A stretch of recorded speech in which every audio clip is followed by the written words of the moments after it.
Hello दोस्तों, नमस्ते, सत श्री अकाल। कैसे हैं आप सब? स्वागत है आपका AKRO के रिएक्शन में और मैं हूं कविता। तो दोस्तों, आज हम बात करने जा रहे हैं हमारे प्राइम मिनिस्टर नरेंद्र मोदी की कि कैसे उनका जो जीवन का संघर्ष भरा सफ़र था वो एक चाय वाले से कैसे प्रधानमंत्री तक पहुंचा। तो क्योंकि उनकी चीज़ें कुछ ना कुछ ऐसी आती रहती हैं जिससे हम यंगस्टर्स को, इवन हर एज ग्रुप को बहुत कुछ सीखने को मिलता है।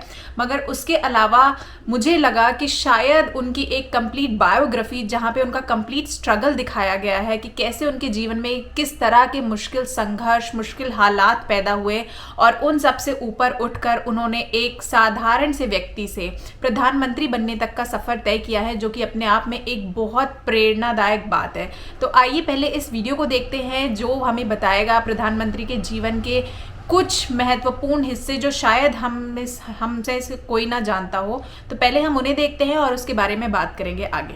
तो आइए शुरू करते हैं। किसी और की नहीं बल्कि आजाद भारत में जन्मे भारत के पहले प्रधानमंत्री नरेंद्र मोदी की है।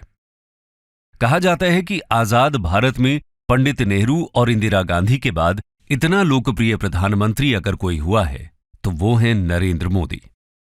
हालांकि इनकी पर्सनैलिटी जितनी फेमस है, इनका पॉलिटिकल करियर उससे कई गुना ज्यादा कंट्रोवर्सी से भरा पड़ा है। लेकिन इनकी शख्सियत कुछ ऐसी है कि जो इनको पसंद नहीं करते हैं वो भी इनको नजरअंदाज नहीं कर पाते। तो आखिर एक चाय वाले के रूप में शुरू हुआ जिंदगी का सफर उनको दुनिया के one of the strongest leaders की पोजीशन पर कैसे ले आया। एक सन्यासी बच्चा भारतीय राजनीति की सत्ता के शिखर पर कैसे पहुंच गया। आज की इस वीडियो में हम नरेंद्र मोदी जी की जिंदगी के रोमांचक सफर से जुड़े इन सभी सवालों के जवाब ढूंढने की कोशिश करेंगे। तो आइए बिना देर किए इस डिस्कशन को शुरू करते हैं। Early life. दोस्तों, दिन था 17 सितंबर साल 1950। नरेंद्र मोदी ने गुजरात के मेहसाणा डिस्ट्रिक्ट के वडनगर गांव में एक पुअर फैमिली में जन्म लिया। उनकी मां का नाम था हीराबेन मोदी और पिता का नाम दामोदर दास मूलचंद मोदी। हीराबेन मोदी और दामोदर दास मूलचंद मोदी के 6 बच्चे थे। नरेंद्र मोदी अपने 6 भाई बहनों में तीसरे नंबर पर थे। वो बताते हैं कि बचपन में उनके पिताजी वडनगर रेलवे स्टेशन पर चाय का एक छोटा सा स्टॉल लगाया करते थे और मोदी जी इस स्टॉल पर अपने पिताजी की मदद किया करते थे, जहां वो ट्रेन के डब्बों में जाकर चाय बेचा करते थे।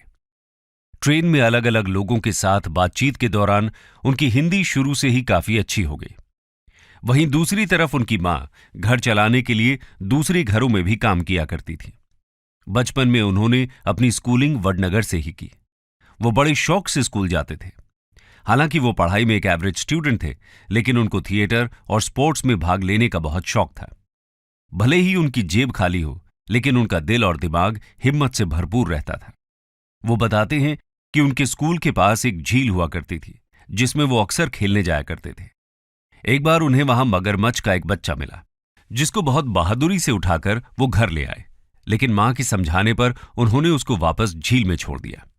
खैर, नरेंद्र मोदी बचपन से ही स्वामी विवेकानंद जी से बहुत ज्यादा इंस्पायर्ड थे। वो अक्सर फ्री टाइम में उनकी किताबों को पढ़ा करते थे।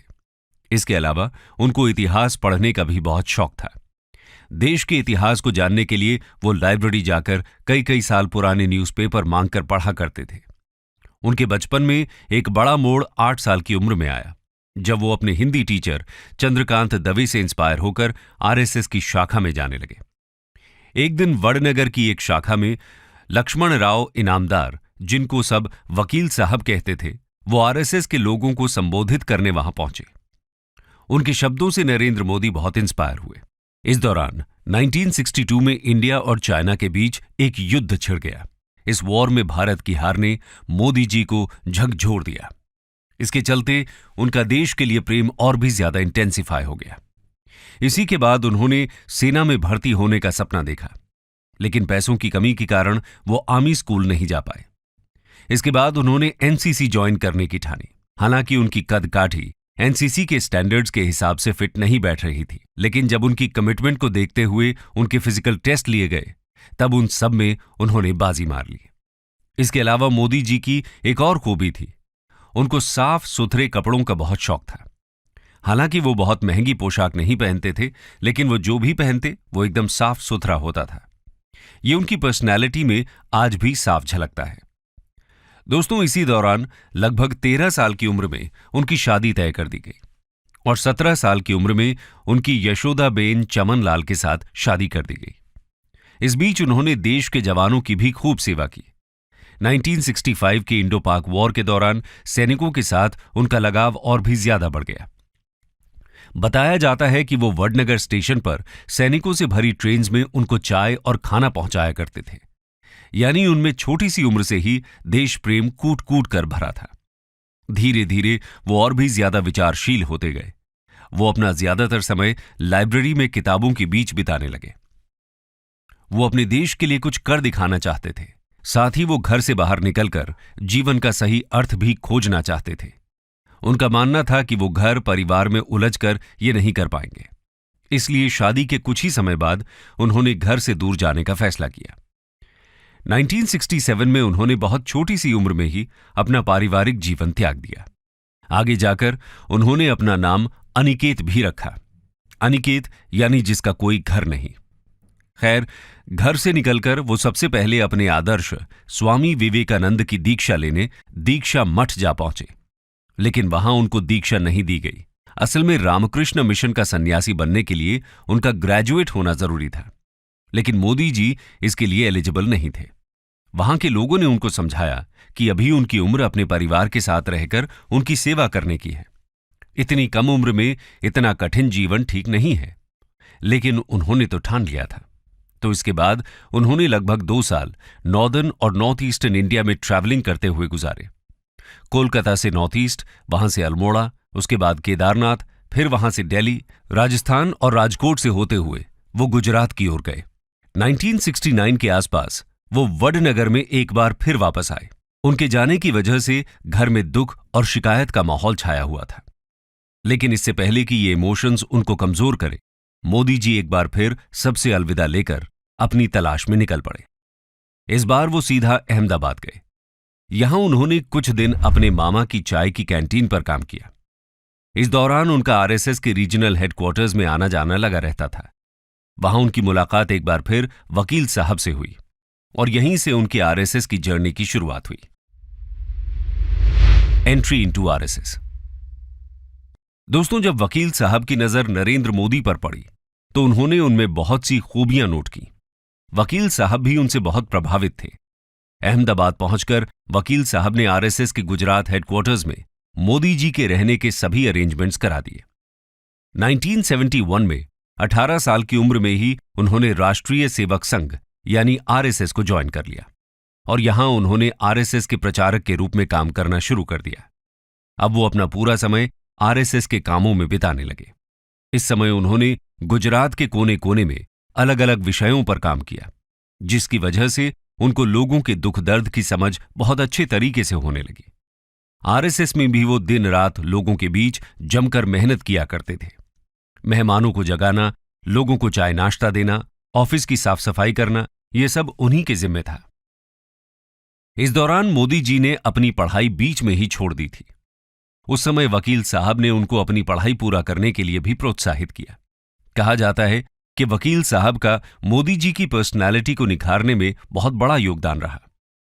पीएम मोदी बताते हैं कि उन्होंने अपना यूथ ज्यादातर वकील साहब के साथ ही बिताया। उन्होंने काफी लंबे समय तक मोदी जी का मार्गदर्शन किया। ये आगे चलकर मोदी जी के सलाहकार भी बने।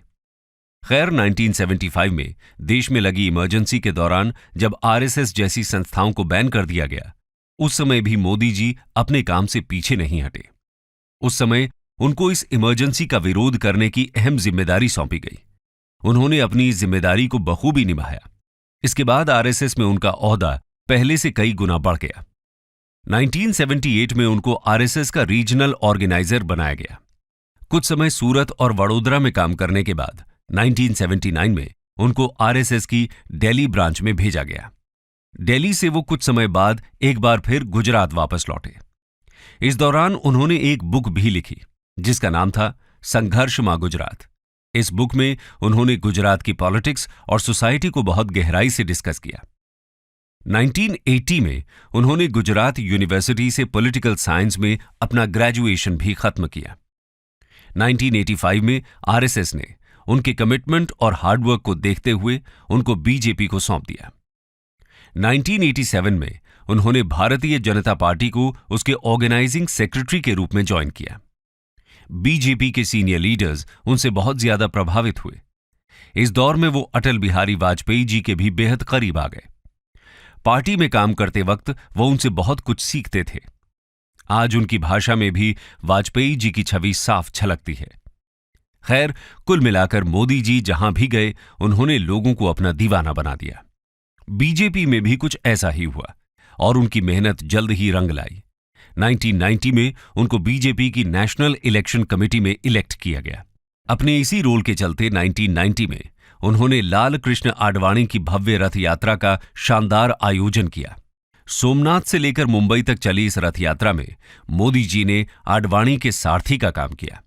इतना ही नहीं, उन्होंने गुजरात के स्टेट असेंबली इलेक्शंस में बीजेपी के लिए एक शानदार स्ट्रैटेजी तैयार की। इसी के चलते 1995 में बीजेपी ने गुजरात असेंबली इलेक्शंस में मेजॉरिटी के साथ जीत हासिल की। अपने इस कंट्रीब्यूशन के कारण मोदी जी 1998 में पार्टी के जनरल सेक्रेटरी बन गए। यानी उनकी काबिलियत की बदौलत बीजेपी में भी उनको बहुत तेजी से कामयाबी हासिल हुई। Entry in politics. दोस्तों, इसके बाद मोदी जी की जिंदगी में सबसे बड़ा पॉलिटिकल टर्न आया 2001 में। 2001 में उन्होंने गुजरात के तत्कालीन सीएम केशुभाई पटेल को इस पोजीशन पर रिप्लेस किया। असल में केशुभाई पटेल की तबीयत उन दिनों बहुत खराब रहती थी। ऐसे में इस पद के लिए अगर सबसे ज्यादा डिजर्विंग कैंडिडेट कोई था तो वो थे केवल मोदी जी। इसी दौरान गुजरात में एक बेहद अनफॉर्चुनेट इवेंट भी हुआ। जी हां दोस्तों, हम बात कर रहे हैं गोधरा राइट्स की। यह पीएम मोदी के पॉलिटिकल जर्नी का सबसे कंट्रोवर्शियल मोड़ रहा। ऑपोजिशन ने इन राइट्स को लेकर मोदी जी पर कई सवाल उठाए, लेकिन हाल ही में उन्हें और उनकी पार्टी को इस केस में सुप्रीम कोर्ट द्वारा क्लीन चिट दे दी गई। इसके बाद वो 3 कंसेक्यूटिव टर्म्स के लिए सीएम के पद पर नियुक्त होते रहे। सीएम के तौर पर उन्होंने गुजरात की इकोनॉमी, उसकी एग्रीकल्चरल और टेक्नोलॉजिकल डेवलपमेंट को बहुत तेजी से बूस्ट किया।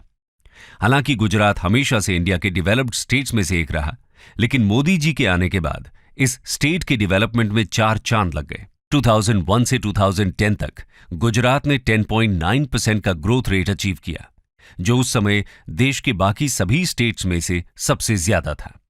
इतना ही नहीं, उन्होंने गुजरात को एक ल्यूक्रेटिव इन्वेस्टमेंट डेस्टिनेशन में भी तब्दील कर दिया।